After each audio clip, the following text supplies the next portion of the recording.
kind of get there. If you're feeling a little bit too freaked out and overwhelmed, then get a little bit used to telling the story and maybe pull back just a tad. You can still talk about the difficult challenges that you've gone through, pull back just a tad, and be able to kind of still talk about the challenge without necessarily going all the way to bearing your entire soul. Okay? So you can find that balance. Did somebody send me the link? I texted everybody. Huh? I texted everybody. Got it. Hold on. Hold on, everybody.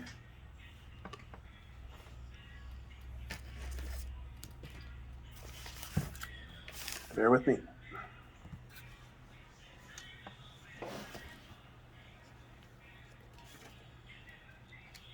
Okay, I'm looking in Q&A, just so you know. It's populating. Bear with me.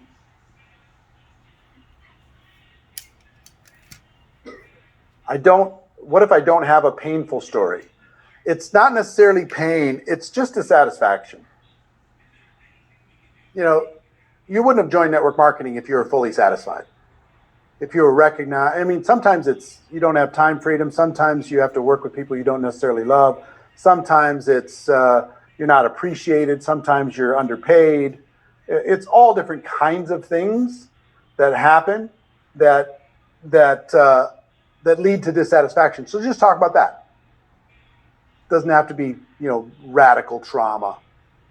Kathy asks, Fraser, what's the first message should look like in FAM?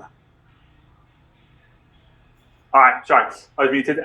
So literally, hey, Mary, or whatever their name is, share how you've come across them and then ask them a question. So it could be, hey, Mary, love that post you made in the dog lovers group. Thought it'd be cool to connect. How are you? Or, hey, Bob, love that post of you in the Philippines. Where was it specifically? Question mark. So just hey name, like how you found them or came across them, and then ask a question.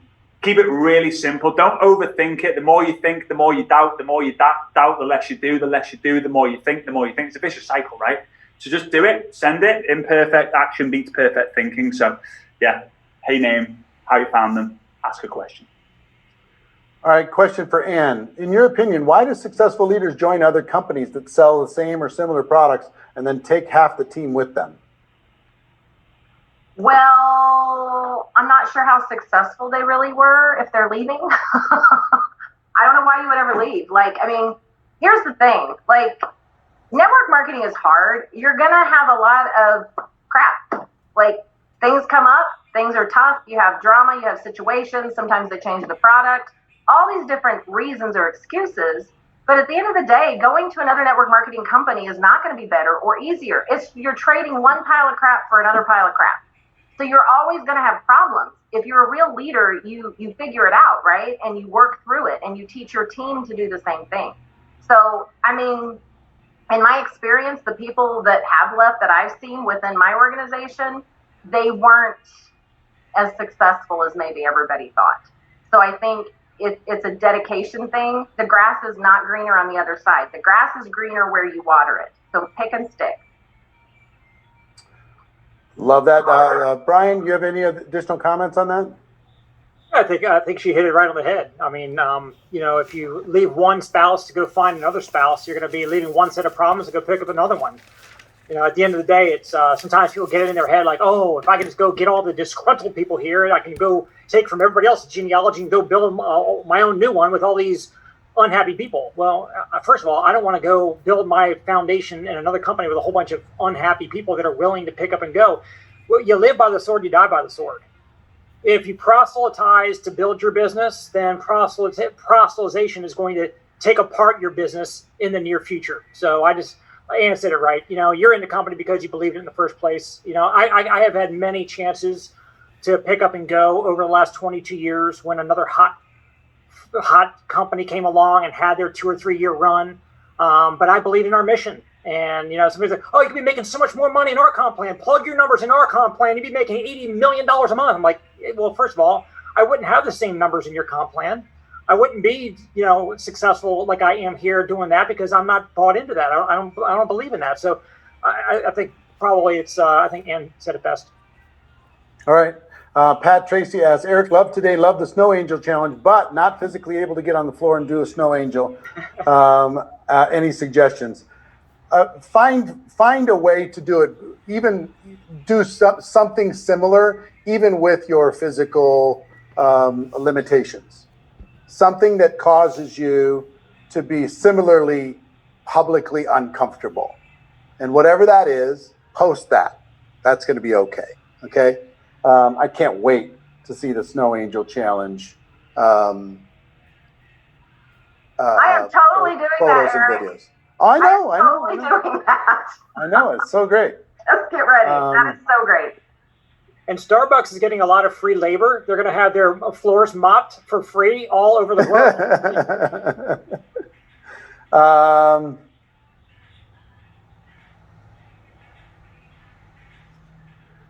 Melissa asks, and I'll throw this one to Brian. Someone has a negative mindset on network marketing. I asked them to tell me their story. They said they don't have a story. How to proceed? Well, I mean, first of all, I don't believe in getting into an argument and fighting about it because then you're going to just, turn them away even more. But I would push back by asking it again because, look. Yeah, there's a story. You can't just have an opinion without any information. What's the information that caused you to think that? Yeah, I mean, we know something's hot because either we got burned by it or our parent told us, don't touch it, it's hot. And they told it to us loud enough that we were scared to touch a hot pan, right? So, they have a story behind it. And I would just simply say, well, you have this negative feeling towards a whole business model. Either you had a bad experience with it or somebody told you it was bad. Which is it? I just ask them. Yeah. And help them unpack it. Yeah. I love the conversation. And here's the thing, guys. One thing I learned dealing with an objection, if you guys are looking at me right now, I don't want to talk at somebody or talk in a debate with somebody. Even if it's on the phone or even if it's on Zoom, I want to almost kind of come around and put my arm over their shoulder and have a conversation with them. If it's not like you're trying to prove that they're wrong and say that they have a stupid stigma in their head and they're stupid for having it, you can't win that. It's not about win or lose. It's about just helping them unpack whatever that stigma is, where it came from, and helping them to hear some great stories. Again, always the best way to dismantle a bomb or dismantle an objection like that is just kill it with amazing stories. Love that. Ann, question for you. I can find prospects. George asks, I do presentations, but I cannot close. Can you give me a golden nugget? Closing, I think we all overthink the closing thing, and this is where we can vomit too much information. The best advice is keep it stupid simple, right? Offering just the information that they need. And I mean, honestly, guys, you want to know what my big close is? It's Eric Worre's. He's the one that taught me. On a scale of 1 to 10, what is your level of interest? 1 being not that much, or 10 like I'm ready. Because there's always an objection you have to overcome. Statistics show it takes 6 to 7 exposures for a person to make a decision. They may just need more information, right? Or maybe they're afraid. They're afraid of what everybody's going to think. So you kind of have to dig in, figure out what's causing them to not make that decision. But just straight up ask them. Don't be afraid to ask them for the close. And so many times we do, well, I don't want to make you mad. Just get back with me. You have to step in and you have to be confident and ask for the close. Ask them for it and then ask them what information they need to help them make that decision.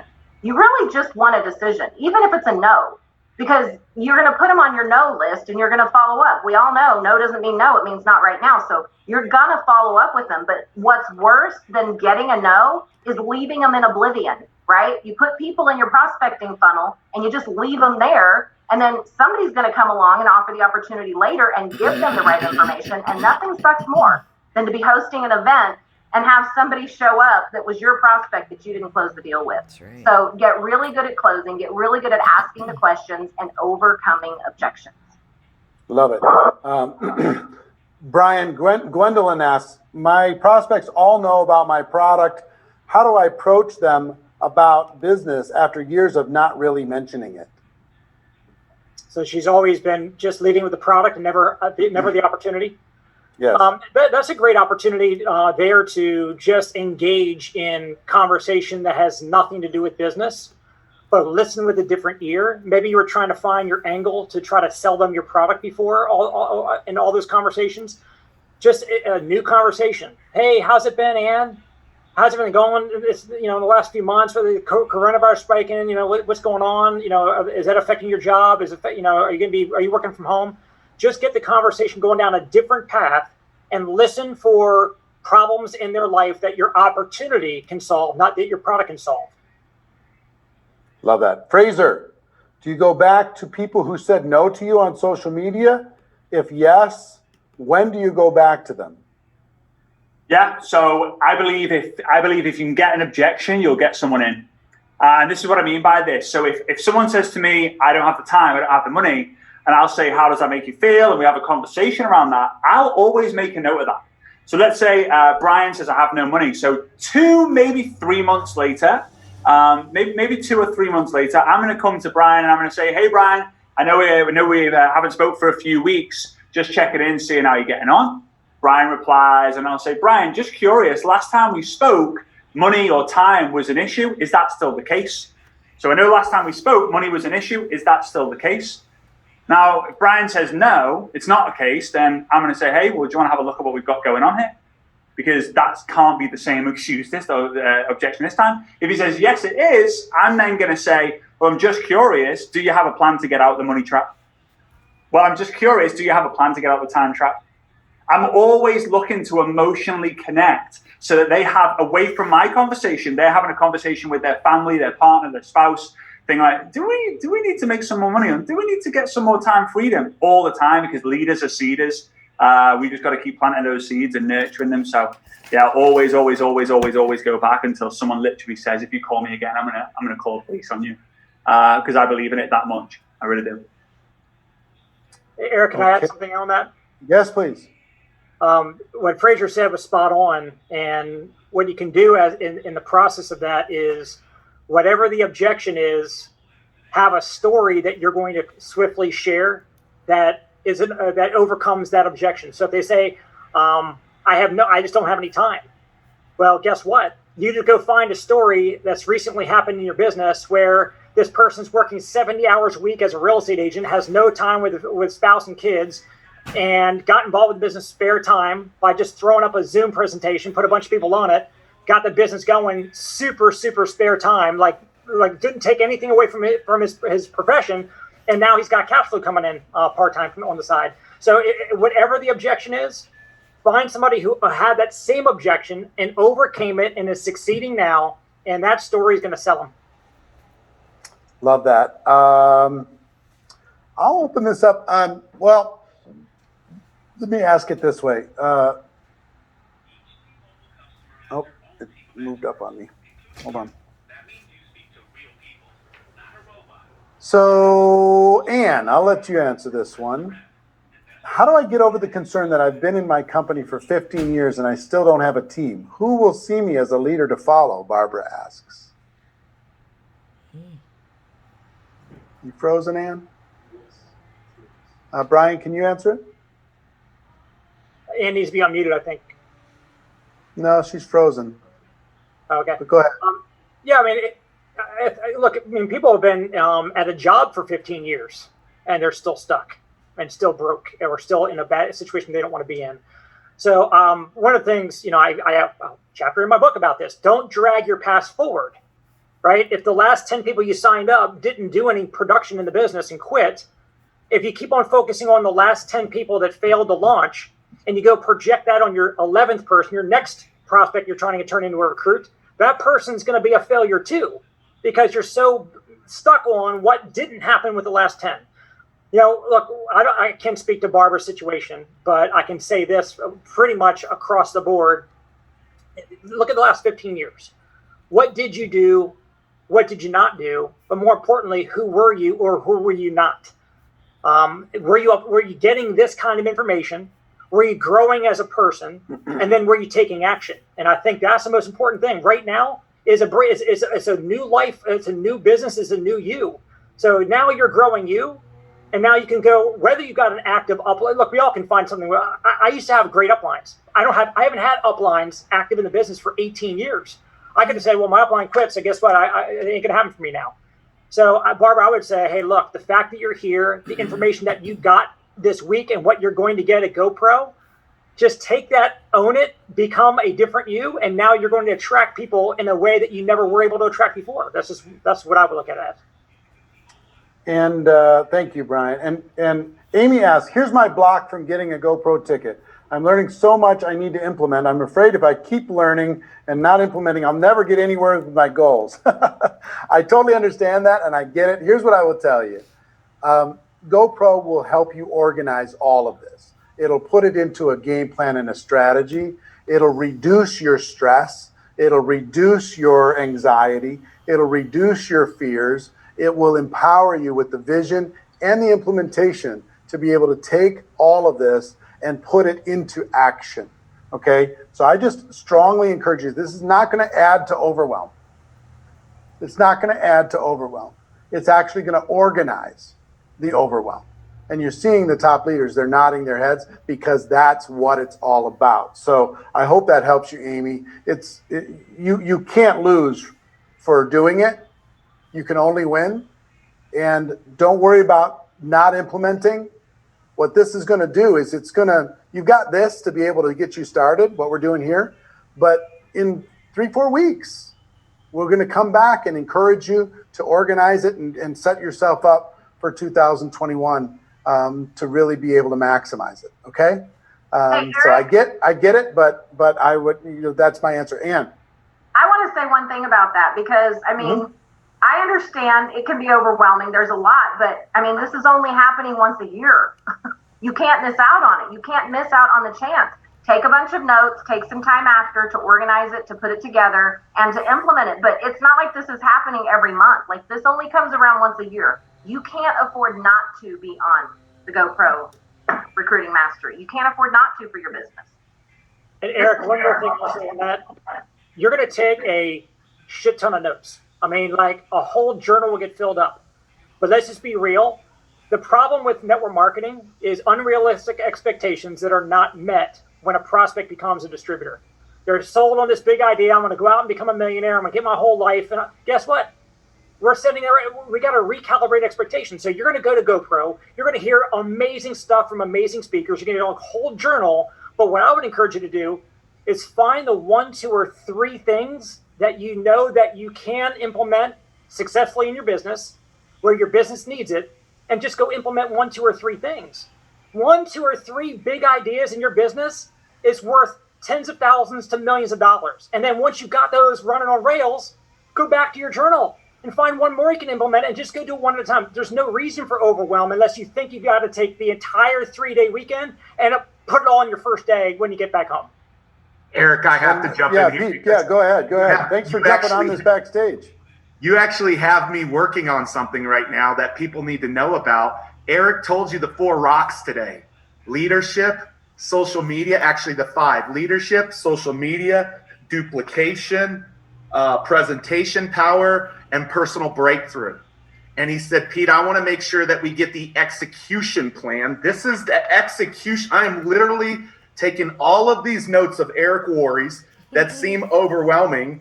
And he's like, get the workbook done that when they leave Virtual GoPro, they have a few pages of an execution plan. So yes, what Brian said, yes, what Ann said, you're going to take a lot of notes, but the beauty is every session is going to be driving back to like a 1-page execution plan so that you actually leave with your own custom execution plan. Eric, I think that's such an important thing because it's what I've been working on all day, yesterday and today, because you said that's critical. You don't want people just to leave with the journal of notes.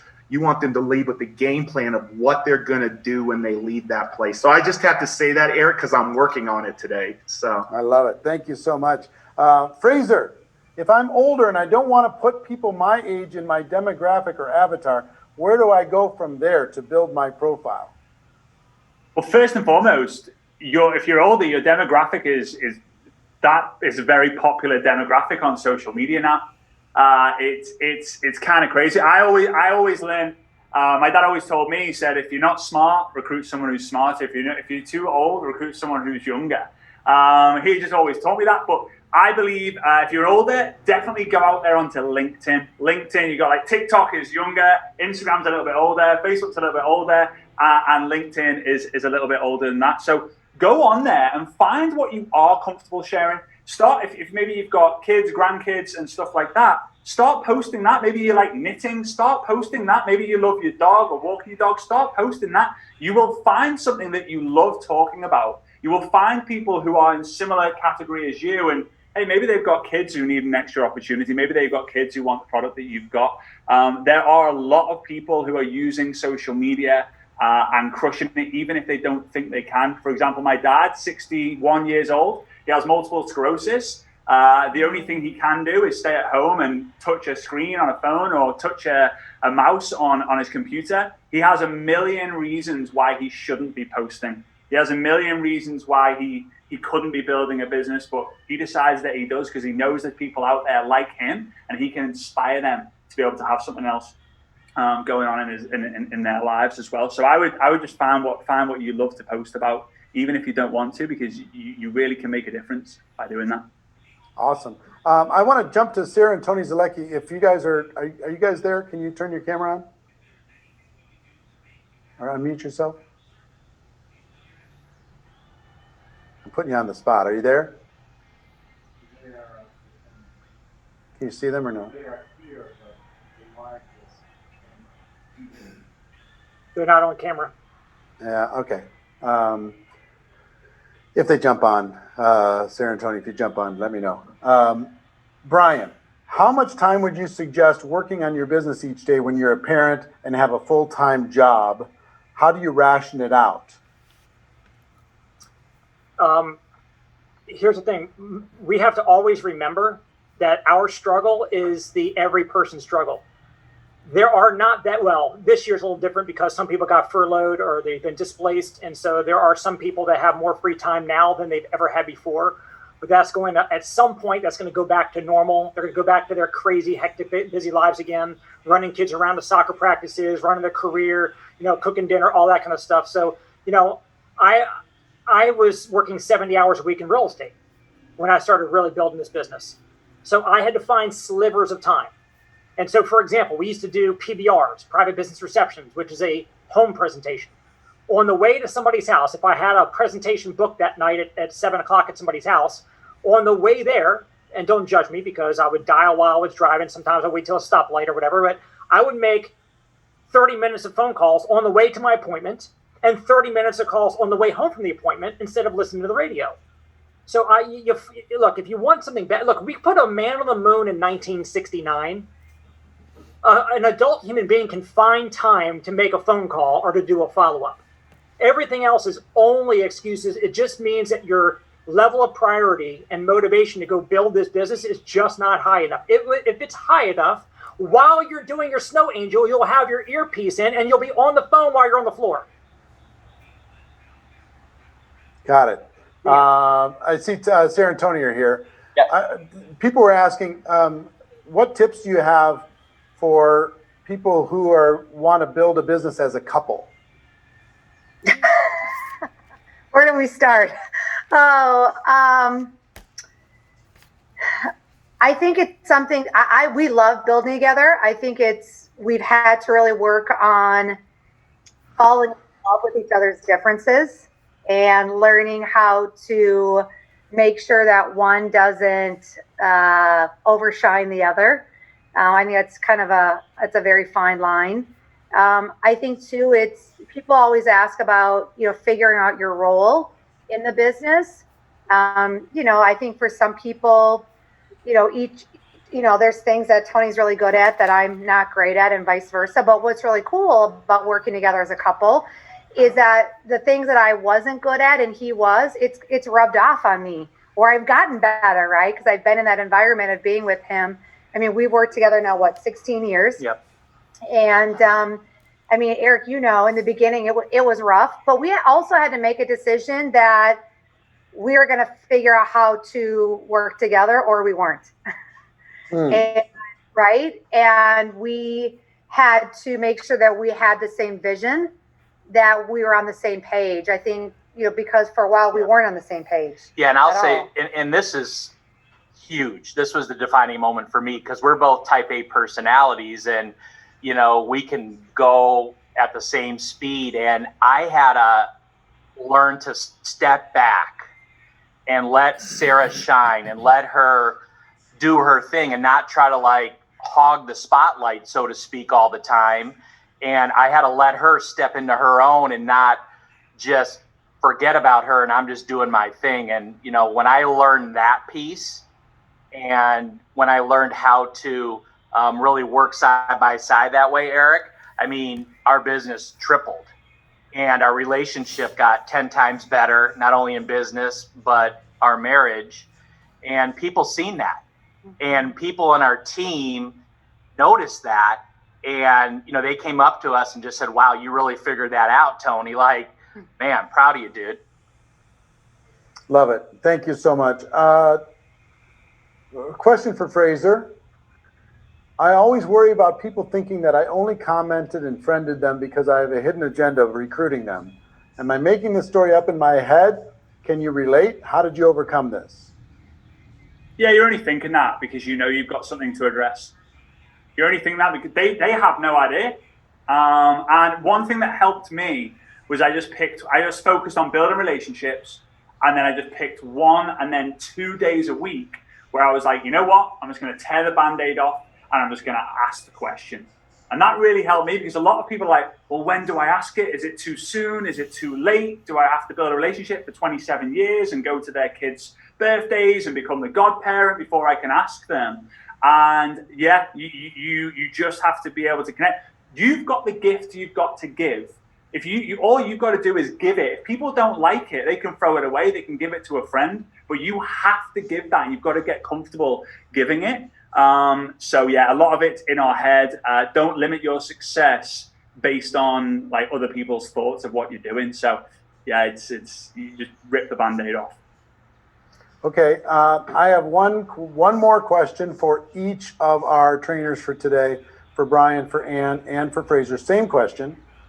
How do I make people stay after recruiting? Majority are tourists, or after the subscription, they don't answer anymore. It's so hard for me and my team to make them stay and start doing the actions. So Brian, how do you get more retention of business builders in your business? A couple things. Number one, I want to make sure they get a quick win right away. You always talk about that if they just make $1, you bought some a little bit more of their time. One of the things I also have always taught, because I had to learn this, when somebody signs their distributor agreement, they've done nothing more than signed a written permission slip for you to keep recruiting them. So sometimes we stop recruiting way too soon. We need to keep recruiting them until they're making a full-time living off of their network marketing business. So that's very, very important. Never stop recruiting them. One other thing I did, by the way, I'm not here to promote books, but last year, because I find so many distributors, not just prospects, so many distributors just don't understand that the key to time freedom that everybody says they want is financial freedom. But if you're having to trade your time for money, then you'll never have time freedom unless you've got passive residual income coming in. And that's why, and again, I'm not here to pitch it, but that's why I had to write a book, because I couldn't have enough conversations enough. So I wrote Untrapped so that I could actually send it out to my team members when they join, have my team members, the leaders do the same exact thing. If they can actually read a book that will sell them on their trapped lifestyle, the need to get untrapped, the need for passive residual income, and how network marketing solves for that, all in one read, that has been really, really, matter of fact, we've actually made it again. It came out last year. This December, next month, is our book of the month for our team again, for our associates and for prospects that are on the fence. They just aren't sold on, hey, do I need a part-time side business? Jim Rohn always taught you work hard all day at your job to earn a living, but you should be working spare time, nights and weekends, building your fortune. They think that they're on a path to build their fortune at their job. But awareness. So we just need to raise awareness. And again, what I don't want to see anybody in our profession do is do what got some companies in recent years in trouble with the law, We don't need to go out there and tell college students that college is a waste of time. We don't need to go out there and bash anybody for having a job. College is good. Jobs are good. But we just need to sell people on there is a better way, and network marketing and residual income is the key. And even though, and again, Eric, when at the beginning of the Empire book, I have what you taught me, which is that 5-year, kind of chart. You're going to get paid a little bit of money at the beginning for doing all that work, so that later on you get paid a whole lot of money for work you don't have to do it ever again. And people need to visualize that. They need to internalize it. They need to grasp it and own it, and that's going to keep them around. I'm going to go to Ann second, but before I do that, I would just say, write down the word launch. Write down the word launch. It's a much better word than getting a person started. Think about duplication and retention is vastly improved if you help a person launch their business, not start their business, launch their business. So I want you to think in terms of that. How can you help a person launch their business, earn their first commission check, get a customer, start building a little bit of a team, get connected to other friends inside of the business, tell the world what they're going to do, all the things that we talk about in getting a person going. But launch is the key. Okay? So I just want you, that tiny little word distinction is a big one. Everybody in your organization should be thinking about, how can I launch the new people that are joining my team on a daily basis versus how to get them started. It's a completely different energy. Think about that. It will help you. Ann, go ahead. I love that, Eric. And I would say, okay, so we say onboard, but I love launch. Yeah, launch is better than onboard, right? Yeah, Onboard sounds like a boring thing you do the day before college. You know what I mean? It's like a tutorial that you got to take, when you're going to get that factory job. Launching is total different energy and a better energy. So, Ann, how do you get more retention and duplication? Okay, so launch them right away. Don't let that be a option. Like, launch them, you anchor them, and then you build them. So you launch them, which means give them just enough tools to get started. You get them paid. You anchor them when you get them paid. Somebody's going to stick around if they're getting paid, right? So show them how to make money right away. Get on the phone with their first couple recruits. Help them. You don't just send them into oblivion and say, good luck, right? It is your responsibility as a sponsor to launch them properly. You wouldn't start a job at Walmart and then turn you loose at the cash register and say, man, I hope you do it well. Like, hope it works out for you. You would teach them how to do that. So you have to help them. Your first 30 to 60 days, you are all hands on deck. Now, I will say this. You can't make somebody want it enough. So you will have people that come on board and just will not do much for their business. And that's fine. They're going to provide a little volume. They're going to be a little meat and potatoes for your volume.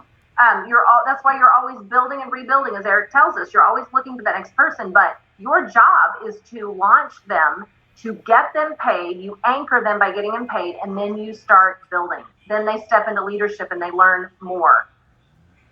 Fraser, how do you answer that?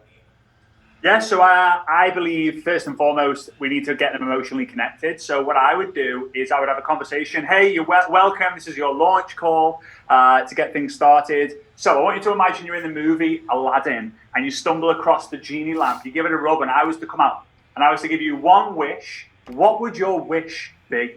And it can't be for more wishes. And they say, I want to travel the world. Why? So I can experience things. Why? I would try to get so deep so that I know when the time comes, because hey guys, everyone goes through a dip, right? Leaders are created in a dip. I need to be able to tell it back to them. Hey, is traveling the world with your kids and experience great things, is that still important to you? If so, I'm here. So that's the first thing I'm going to do. The second thing is I'm going to give a simple action assignment. So it's going to be something that anyone can do. And here's the key. I don't want to be like, you got to do this, you got to do this. I'm going to tell them this. So I'm going to say, your first assignment is to write your list. The average person completes this assignment in 24 hours. Are you above average or below average? No one says below average. So don't tell me, show me. So I'm now going to have another call, follow-up call. There'll be 3 types of people. First type, they give you an excuse. The dog ate my new phone, right? The second one is they make it on time and they say they did it. Okay, well done. The third type are the people who call you after an hour of you giving the assignment, say, right, I've done it, what's next? What's next? Jim Rohn talks about identification, and I believe identification is the key to duplication.